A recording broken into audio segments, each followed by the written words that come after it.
ونستغفره ونعوذ بالله من شرور أنفسنا ومن سيئات أعمالنا من يهده الله فلا مضل له ومن يضلل فلا هادي له أشهد أن لا إله إلا الله وحده لا شريك له وأشهد أن محمدا عبده ورسوله لا نبي بعده اللهم صل وسلم على نبينا محمد وعلى آله وأصحابه أجمعين أما بعد قال الله تعالى أعوذ بالله من الشيطان الرجيم يا أيها الناس اتقوا ربكم الذي خلقكم من نفس واحدة وخلق منها زوجها وبث منهما رجالا كثيرا ونساء واتقوا الله الذي تساءلون به والأرحام إن الله كان عليكم رقيبا أما بعد. Bapak-bapak, ibu-ibu, hadirin wal hadirat, jamaah salat maghrib Masjid Ami Abdullah rahimani wa rahimakumullah. Puji dan syukur marilah bersama-sama kembali kita panjatkan kehadirat Allah Subhanahu wa taala atas limpahan segala nikmat dan karunia-Nya, hidayah serta petunjuknya jualah, sehingga kita telah melaksanakan rangkaian ibadah bulan Zulhijjah kita. Baik itu bagi para jamaah haji, mereka juga telah melaksanakan puncaknya haji. Bagi kita yang berada di negara masing-masing, maka kita juga telah melaksanakan rangkaian ibadah di penghujung daripada bulan Hijriah ini, yaitu adalah penyembelihan hewan kurban, puasa di hari Arafah, kemudian ibadah-ibadah lainnya. Semoga dari apa yang telah kita jalankan mendapatkan keridhaan dari Allah Subhanahu wa taala. Amin ya rabbal alamin. Salawat dan salam semoga senantiasa tercurah kepada Nabi kita Muhammad sallallahu alaihi wasallam beserta keluarga, para sahabat, tabi'in serta pengikut beliau yang senantiasa istiqamah menjalankan sunnah-sunnah makbulahnya hingga akhir zaman. Bapak-bapak, ibu hadirin wal hadirat rahimakumullah. Ketika kita ditanya tentang apa yang menjadi gambaran bahagia bagi kita, maka yang ada di benak kita biasanya adalah hanya berupa hal-hal yang bersifat materi atau hal-hal yang bersifat keduniaan. Seorang bapak ketika ditanya apa bahagia menurut sampean, maka kata bapak tadi adalah ketika aku mendapatkan jabatan yang tinggi di sebuah perusahaan atau instansi. Begitu juga seorang ibu ketika ditanya apa yang menjadi kebahagiaan bagi Anda seorang ibu, maka ibu tadi pun menjawab manakala dia mendapatkan kesuksesan dari anak-anaknya. Anak-anaknya lulus dengan IPK tertinggi, kemudian atau juga mendapatkan pekerjaan dan lain sebagainya. Kemudian ketika calon legislatif, caleg, ditanya juga apa bahagia bagi Anda, maka si caleg tadi mengatakan ketika dia terpilih menjadi anggota DPR atau DPRD, baik tingkat provinsi atau juga tingkat kota. Nah, gambaran-gambaran inilah yang memang terkadang ada di benak kita manusia. Itulah gambaran kebahagiaan yang mungkin ada di benak masing-masing manusia. Jikalau kita hanya meletakkan kata bahagia itu adalah hanya pada sesuatu yang bersifat materi, Ketika tadi jabatan telah kita dapatkan, kemudian harta yang melimpah juga sudah kita raih, kemudian kebahagiaan dunia itu sudah kita dapatkan, maka seolah-olah ini adalah kebahagiaan bagi kita. Sesungguhnya jikalau anggapan kita yang namanya bahagia itu hanya berupa hal-hal itu saja, Pak, maka sesungguhnya itu adalah sesuatu yang kecil. Dan bahkan jikalau dibandingkan dengan orang-orang kafir, misalnya pada saat kita menstandarkan kebahagiaan itu hanya berupa materi, ternyata orang-orang kafir itu lebih memiliki materi atau harta dibandingkan kita. Jadi kalau misalnya kita memiliki harta yang melimpah, 1-2 rumah atau mungkin juga uang di bank dan segala macamnya, ternyata mereka lebih mendapatkan dari itu semua sebagaimana yang kita dapatkan. Atau misalnya yang namanya bahagia itu adalah ketika kita mendapatkan kedudukan di sebuah perusahaan. Orang-orang kafir bahkan mereka memiliki perusahaan itu sendiri, Pak. Jadi bukan sebagai CEO atau manajemen puncak, mereka yang memiliki kedudukan, mereka yang lebih memiliki, bahkan perusahaan itu pun juga milik mereka. Nah, kalah kita kalau membandingkan kebahagiaan itu hanya berupa materi-materi saja. Seharusnya kebahagiaan, standar kebahagiaan bagi seorang muslim itu adalah bukan hanya bersifat materi. Kalau itu kecil sekali, Pak. Tetapi visi dari kebahagiaan seorang muslim itu adalah jauh dari apa yang ada pada diri mereka. Kunci kebahagiaan kita itu adalah fid dunya wal akhirah, di dunia dan juga di akhirat. Kalau mereka hanya mendapatkan kebahagiaan di dunia, itu masih koma, Pak. Kita sebagai seorang muslim seharusnya tidak hanya sampai di situ. Standar kebahagiaan kita jikalau hanya di dunia itu adalah kecil sekali. Tetapi standar kebahagiaan, visi kebahagiaan bagi kita itu adalah fid dunya wal akhirah. Di dunia kita mendapatkannya, di akhirat kita juga mendapatkannya.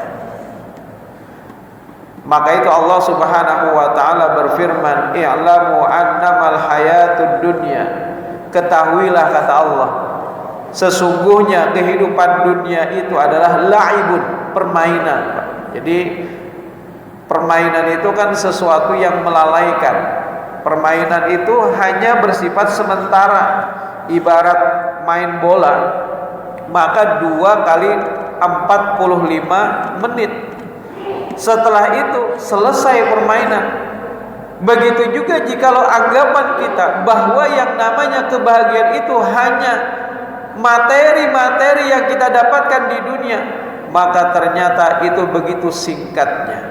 Maka itu Allah menggambarkan la'ibun, walahwun, senda gurau, wazinatun, dan perhiasan, watafakhurum bainakum, dan kalian bermegah-megahan, watakatsuru fil amwal wal aulad, dan kalian juga berbangga-banggaan dengan banyaknya amwal, harta-harta, wal aulad, dan juga anak-anak.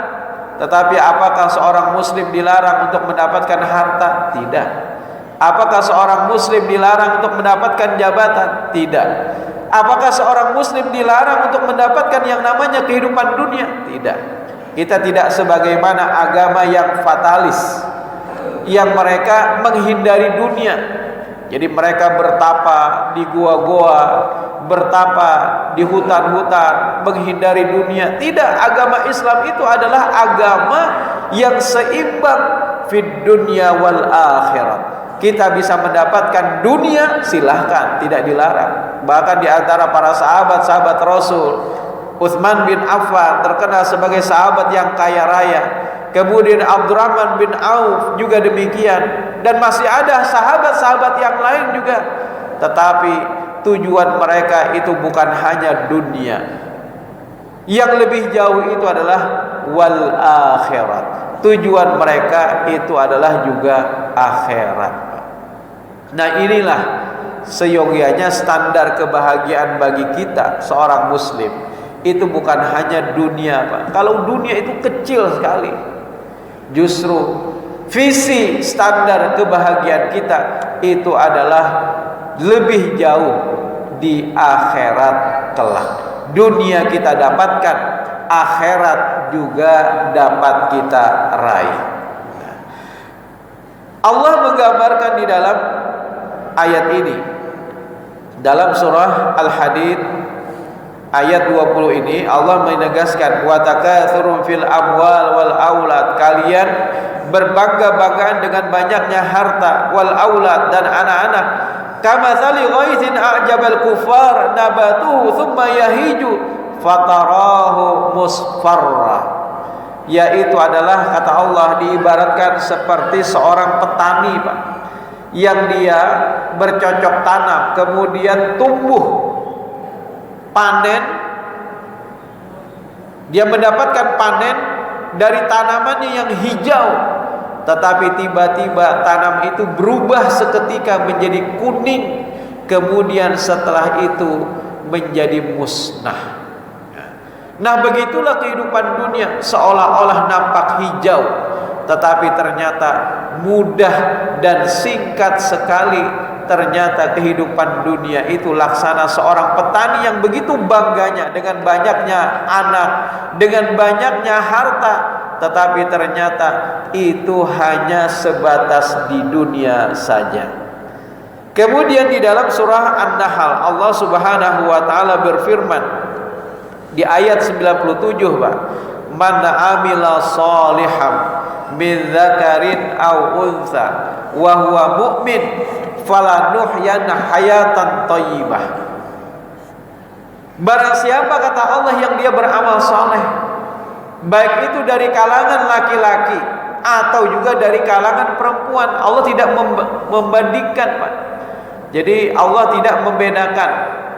Kalau orang barat mereka ada namanya gender, itu dibedakan antara laki-laki dengan perempuan. Kata mereka itu seharusnya sama,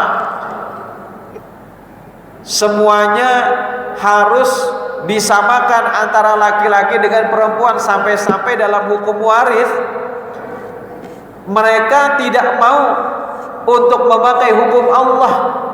Karena apa? Karena asumsi mereka itu menciderai gender.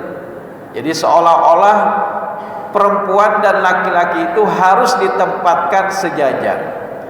Nah, Islam jauh lebih jauh daripada itu, Pak. Jadi 14 abad yang lalu justru agama Islam adalah agama yang telah mensejajarkan kedudukan wanita. Tetapi dalam urusan apa dulu, Pak?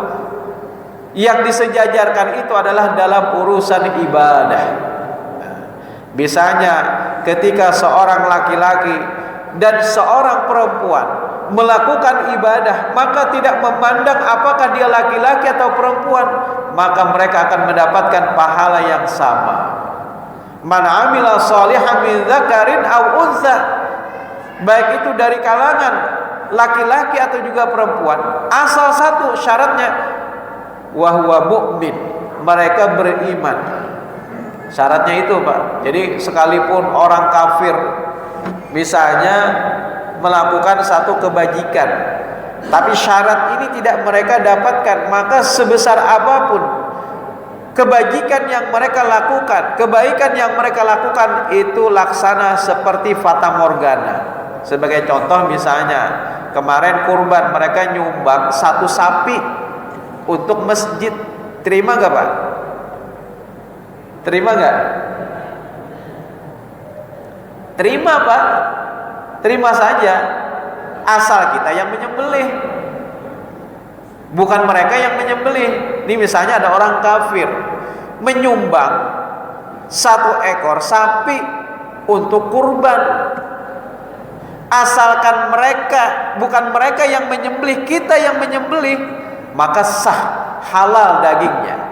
Tetapi walaupun seekor sapi yang mereka sumbangkan dibandingkan hanya 1 jiwa yang kita berkurban, itu lebih besar pahalanya kita yang mukmin 1 jiwa yang berkurban dibandingkan mereka menyumbang 1 ekor sapi, Pak. Karena apa? Syarat mukmin itu tidak ada pada mereka. Kunci mukmin itu yang menjadi amal itu disebut dengan amal soleh, itu tidak ada pada mereka. Maka itu fahuwa mukmin, syaratnya adalah mukmin. Sekecil apapun asal yang melakukan itu adalah mukmin, maka diganjar pahala. Sebesar apapun tetapi yang melakukan itu adalah kafir, maka seperti laksana fata morgana, tidak ada hasil apa-apa. Jadi kalaupun misalnya mereka menyumbang, terima, asal kita menyembelihnya. Tapi tidak ada pahala sedikit pun bagi mereka.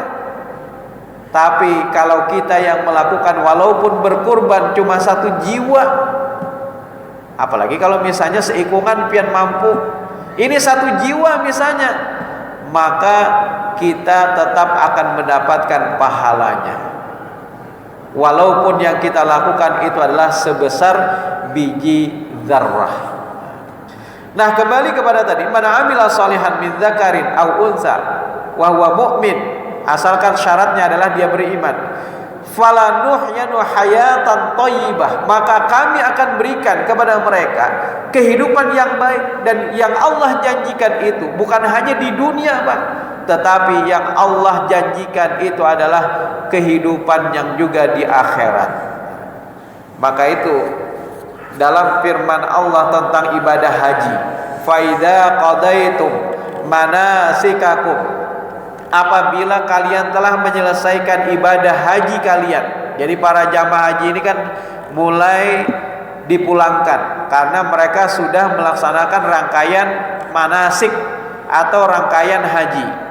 Faida qadaitum manasikakum fadhkurullah, maka banyak-banyaklah mengingat Allah. Jadi setelah pulang dari ibadah haji, banyak-banyaklah mengingat Allah, bukan justru semakin membalak. Imbah bulik haji, pak haji sekalinya gawian sidin tabulik pulang. Nah, itu artinya tidak ada bekas kebaikan dari ibadah hajinya. Fadhkurullah kadzikrikum aba'akum, sebagaimana kalian menyebut nama nenek moyang kalian, membangga-banggakan nenek moyang kalian. Jadi menurut para mufassir, ayat ini juga berkenaan dengan orang-orang jahiliyah di masa lalu, Pak. Mereka melaksanakan haji, tapi hajinya berbeda ya, Pak, dengan haji yang diajarkan oleh Nabi. Mereka melaksanakan juga haji. Jadi haji itu sebenarnya jauh sebelum Nabi SAW mengajarkan tentang Islam. Tapi beda dengan apa yang mereka laksanakan dalam haji yang mereka pahami. Nah, ketika mereka telah menyelesaikan rangkaian haji mereka, maka mereka pun menyebut nenek-nenek moyang mereka. Nah, maka itu Allah menegaskan bagi mereka yang telah melaksanakan ibadah haji, maka hendaknya mereka justru memperbanyak mengingat Allah Subhanahu wa taala. Au asyadda dzikra, bahkan zikir mereka itu lebih kencang lagi, lebih kuat lagi, asyadda dzikra.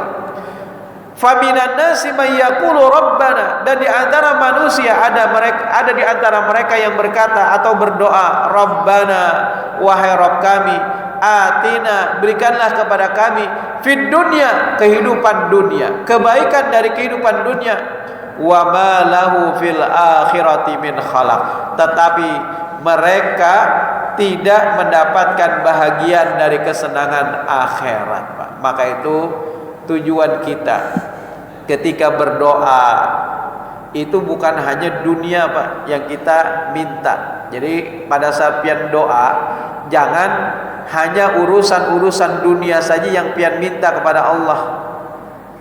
Ya Allah, berikanlah harta yang melimpah. Ya Allah, berikanlah jabatan yang tinggi. Ya Allah, berikanlah anak-anak yang banyak. Ya Allah, berikanlah prestasi mereka yang sukses dan segala macamnya. Karena apa? Karena kalau orang itu berdoa hanya dengan urusan-urusan dunia, maka kata Allah, wa ma lahu fil akhirati min khalaq. Mereka tidak mendapatkan kebagian daripada akhirat. Nah ini seharusnya menjadi kunci bagi kita, bahwa pada saat berdoa itu jangan hanya urusan dunia Pak. Begitu juga pada saat kita berdoa, jangan hanya mendoakan diri kita sendiri Pak. Kan kadang-kadang individual sekali doa kita. Kenapa dikatakan individual? Karena biasanya doa kita itu hanya untuk kita. Allahumma ftahli abwaaba rahmatik, Allahumma gfirli. Pokoknya li semuanya. Tidak tahukah kita bahwa ketika kita mendoakan saudara kita, yang saudara kita itu didoakan tidak mengetahui bahwasanya kita sedang mendoakannya, maka di atas kepala kita yang sedang mendoakan orang itu akan ada malaikat yang berkata amin walakal mith, dan bagimu juga sebagaimana yang engkau doakan. Itu ternyata rahasia kalau doa kita ingin cepat diijabah, ingin cepat dikabulkan oleh Allah. Justru bukan untuk kita yang didoakan Pak. Justru doakanlah lebih dahulu saudara kita. Cuma karena tadi sifat kita kadang-kadang individualistik, maka yang lebih kita utamakan doa itu adalah untuk kita. Jadi kalau misalnya pian ingin mendapatkan sesuatu yang itu akan ditimpakan kepada pian, maka doakan dulu apa yang pian hajatkan untuk saudara pian, untuk tetangga pian, untuk kawan pian, yang pada saat pian mendoakan itu, tetangga, kawan, saudara itu tidak mengetahui bahwasanya pian sedang mendoakannya. Bukan seperti ini Pak, doakan ulun lah, hanya kita misalnya mendoakan. Tetapi pada saat kita mendoakan yang orang lain itu tidak mengetahui, maka doa itu cepat diijabah oleh Allah.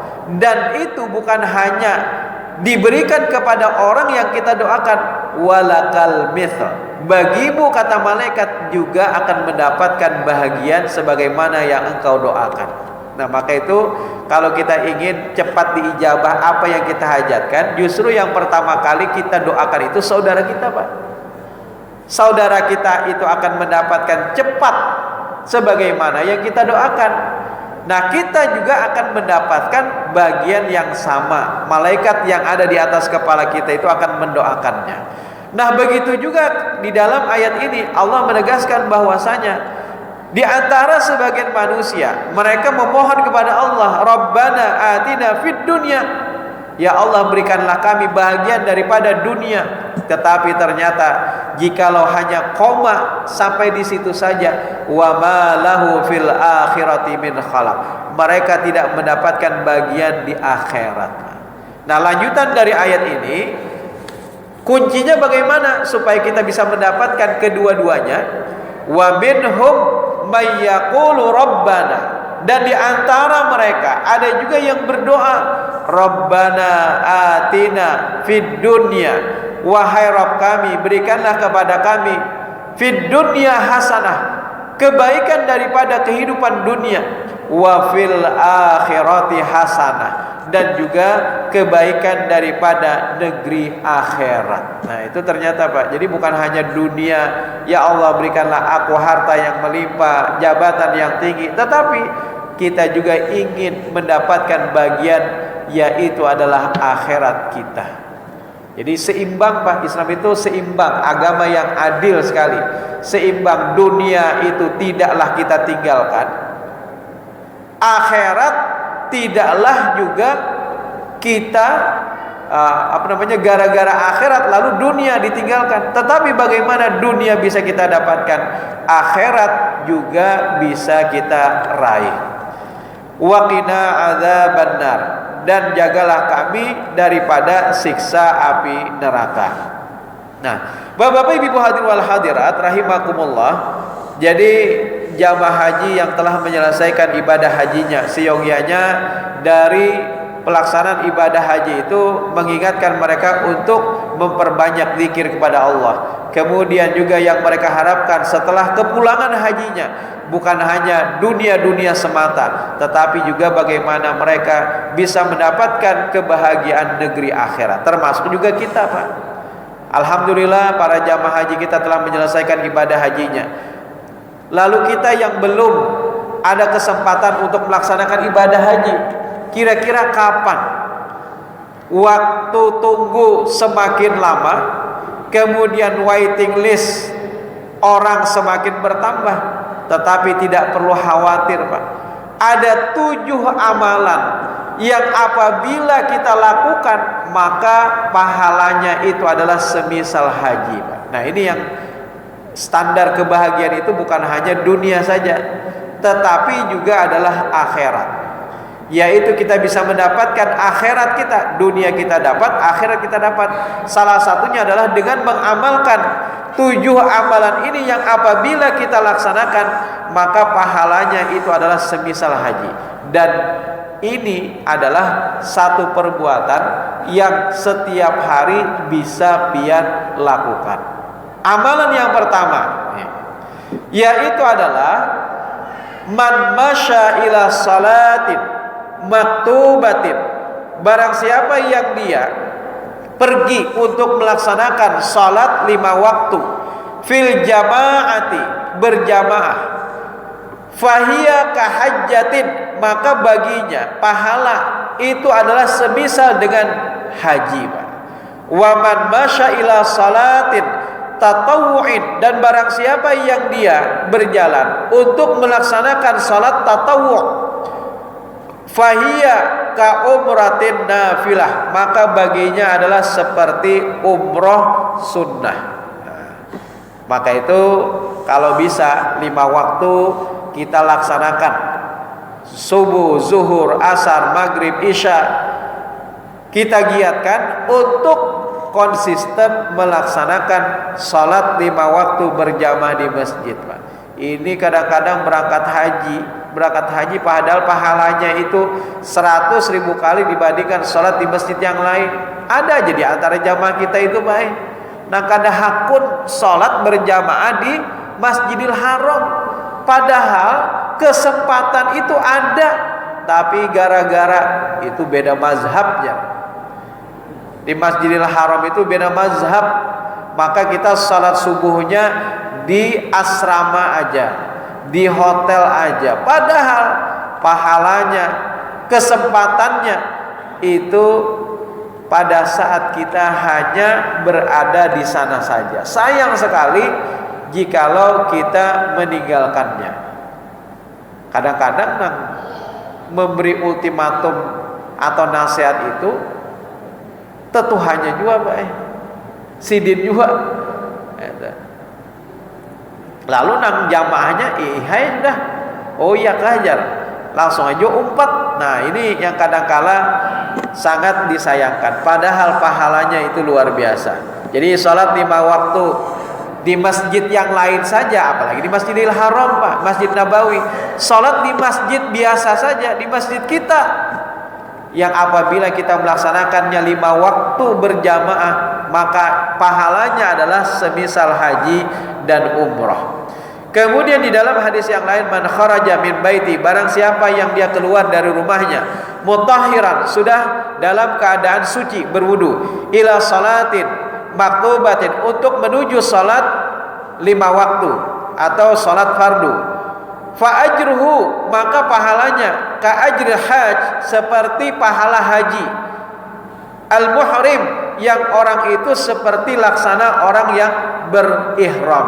Wa man kharaja ila tasbihid duha, barang siapa yang dia melaksanakan salat sunat duha, sibuhu illa iya fa ajruhu ka ajri mu'tamir. Barang siapa yang dia melaksanakan ibadah salat duha yang dia tidak melakukannya kecuali karena itu, maka pahalanya adalah seperti orang yang berumrah. Wa salatu ala athari salatin la lagwa bainahuma kitabun fi illiyin. Barang siapa yang mereka melaksanakan salat duha tadi, maka pahalanya adalah seperti berumrah. Dan barang siapa yang dia melakukan salat setelah salat lain, tidak melakukan perkara yang sia-sia di antara keduanya, Pak. Zuhur misalnya, menunggu waktu asar, dia tidak melakukan perbuatan yang sia-sia di antara keduanya, maka pahalanya ditulis di illiyin. Illiyin itu adalah kitab catatan amal orang-orang yang soleh saja, Pak. Illiyin. Kemudian apalagi satu amalan yang pahalanya itu adalah semisal dengan haji, Pak. Jadi walaupun kita tahun ini kada kaubah haji misalnya, tapi kita bisa setiap hari mendapatkan pahala haji. Yang kedua adalah melakukan salat isyraq. Nah, salat isyraq itu adalah salat 2 rakaat di awal waktu duha. Barang siapa yang kata Nabi dia salat subuh berjamaah di masjid, kemudian dia berzikir menunggu datangnya waktu syuruk atau isyraq. Setelah matahari itu muncul, kemudian dia melaksanakan salat 2 rakaat kahajjatin wa umratin, maka baginya adalah pahala seperti haji dan umrah, tambah, sempurna. Nah, sudah 2 perbuatan atau amal soleh yang pahalanya semisal dengan haji. Yang ketiga, menghadiri majlis ilmu, Pak. Jadi pian datang ke sini, alhamdulillah bukan hanya sekedar melaksanakan sholat 5 waktu berjamaah, kemudian setelah itu pulang, tetapi kita oleh para pengurus dihadirkan kajian-kajian. Jadi luar biasa pengurus menguruskan untuk pian, menghadirkan untuk pian kajian-kajian keagamaan. Jadi pahalanya pengurus ini luar biasa, Pak, luar biasa. Jadi kalau orang tahu bagaimana pahala mengurus yang namanya masjid menjadi takmir itu, Pak, maka niscaya orang berebut, Pak, menjadi takmir. Jadi imbah lulus pensiun dari begawi itu sebenarnya kadang-kadang pensiun, Pak. Alihkan pensiun pian, alihkan non-stop pensiun pian itu untuk mengurus masjid, Pak. Insya Allah pahalanya itu luar biasa. Pahalanya itu luar biasa. Kalau orang mengetahui bagaimana keutamaannya, niscaya masing-masing berebut. Berebutnya ini bukan dalam artian berebut ingin apa-apa, tetapi ingin mendapatkan pahala yang luar biasa mengurus rumah Allah Subhanahu wa taala. Dalam sebuah hadis Nabi sallallahu alaihi wasallam, "Man ghada ilal masjid la yazidu illa ayata'allam khairan."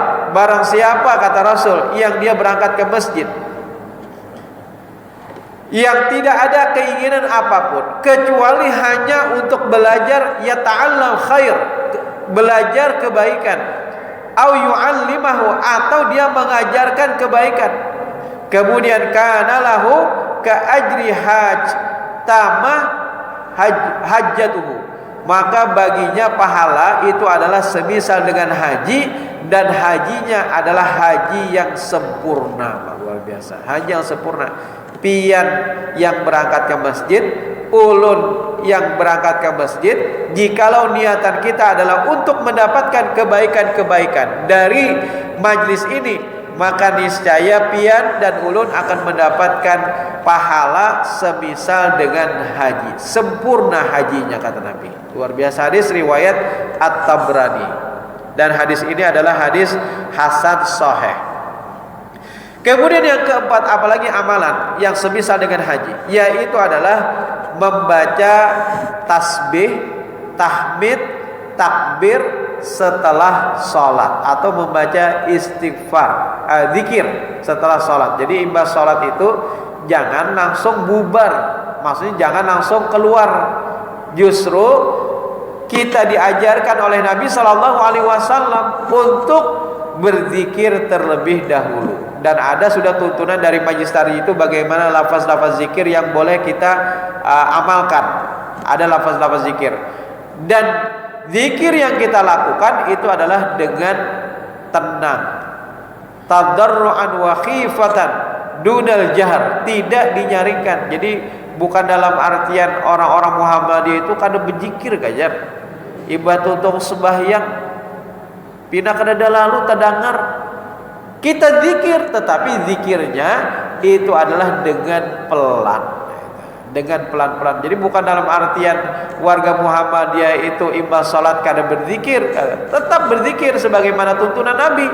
Tetapi tentunya zikir yang dilaksanakan itu adalah dengan pelan-pelan. Dengan membaca, diawali dengan istighfar, astagfirullah, astagfirullah, astagfirullah. Kemudian dilanjutkan dengan Allahumma antas salam wa minkas salam dan seterusnya. Kemudian kita juga membaca tasbih sebanyak 33 kali, tahmid sebanyak 33 kali, takbir sebanyak 33 kali. Kita genapkan menjadi 100, Pak. Dengan ucapan la ilaha illallah wahdahu la syarikalah lahul mulku wa lahul hamdu wa huwa ala kulli syai'in qadir. Keistimewaan lainnya apa, Pak? Selain daripada haji dan umrah, barang siapa kata Rasul yang dia membaca tasbih, tahmid, takbir sebanyak 33 kali berarti 99. Kemudian dia tutup dengan la ilaha illallah wahdahu la syarikalah lahul mulku wa lahul hamdu wa huwa ala kulli syai'in qadir. Maka diampuni dosa-dosanya, Pak, sekalipun sebanyak buih di lautan, Pak. Luar biasa. Jadi setiap habis sholat itu kalau kita lanjutkan dengan zikir, maka dosa-dosa kita diluruhkan, dihapuskan oleh Allah Subhanahu wa taala sekalipun sebanyak buih yang ada di lautan. Maha Rahman dan Rahimnya Allah Subhanahu wa taala. Kemudian apa lagi yang bisa kita lakukan? Ini ada di antara orang-orang fakir dari kalangan muhajirin menghadap Nabi sallallahu alaihi wasallam. Faraja'a fuqara al-muhajirin ila Rasulillah sallallahu alaihi wasallam. Mereka menghadap Nabi. Faqalu, kemudian mereka berkata, wahai Rasul, sami'a ikhwanana ahlal amwal, sesungguhnya saudara-saudara kami. Dulu kan mereka mengadu bahwasanya orang-orang kaya mampu melaksanakan ibadah-ibadah dengan harta-harta mereka, sedangkan kami orang-orang fuqara, orang-orang fakir tidak mampu untuk sudah kali. Silau jamnya kada kelihatan. Sementara saudara-saudara mereka, kami orang-orang fuqara tidak mampu untuk melakukan sebagaimana yang mereka lakukan. Lalu Nabi sallallahu alaihi wasallam pun mengajarkan untuk membaca tasbih tadi, Pak, sebanyak 33 kali, tahmid dan juga takbir. Maka itulah yang bisa mengalahkan mereka, kata Nabi. Kemudian setelah itu mereka mengadu lagi setelah orang-orang kaya, agnia mendengar apa yang diamalkan oleh orang fuqara, ternyata mereka pun mengamalkannya. Kemudian orang-orang fakir mengadu lagi, wahai Rasul, sami'a ikhwanana ahlal amwal, saudara-saudara kami yang mereka orang-orang kaya itu ternyata mendengar tentang apa yang kami amalkan. Lalu bagaimana kami bisa memenuhi atau juga bisa lebih daripada mereka di dalam melakukan amal soleh? Maka kata Rasul apa? Dzalika fadlullah, sesungguhnya itu adalah kelebihan fadilat yang diberikan Allah kepada mereka. Sudah. Kalau mereka mengamalkan juga, ya sudah, kita kada kawal lagi melawan istilahnya. Itu adalah keutamaan fadilat yang diberikan kepada mereka. Nah, jadi bagi kita hendaknya mengamalkan ini, yaitu adalah mendapatkan pahala yang semisal dengan haji. Sedikit lagi pula. Kemudian yang kelima adalah melaksanakan umrah di bulan Ramadan. Kemudian yang keenam adalah berbakti kepada orang tua, birrul walidain. Birrul walidain itu bukan hanya ketika orang tua masih hidup, tetapi juga ketika orang tua kita sudah meninggal dunia, maka bakti kita tetap untuk mereka. Kemudian yang terakhir, yang ketujuh adalah bertekad untuk melaksanakan ibadah haji. Walaupun misalnya pian belum menyetor, hanya menabung 50.000, tapi pian sudah berniat untuk melaksanakan ibadah haji. Kemudian ternyata Allah panggil kita tidak sempat untuk melaksanakan ibadah tersebut, tetapi niat kita, tekad kita untuk melaksanakan ibadah itu insya Allah dicatat sebagai ganjaran yang pahalanya adalah semisal dengan haji. Demikian yang bisa ulun sampaikan pada malam hari ini. Mudah-mudahan kita juga dapat mendapatkan satu amalan-amalan yang sebagaimana dilakukan oleh para sahabat-sahabat kita yang telah menyelesaikan ibadah haji mereka di tahun ini, dan kita bisa mendapatkan pahala-pahala itu setiap hari bisa kita meraihnya. Subhanakallahumma wa bihamdika asyhadu an la ilaha illa anta astaghfiruka wa atubu ilaik. Wassalamualaikum warahmatullahi wabarakatuh.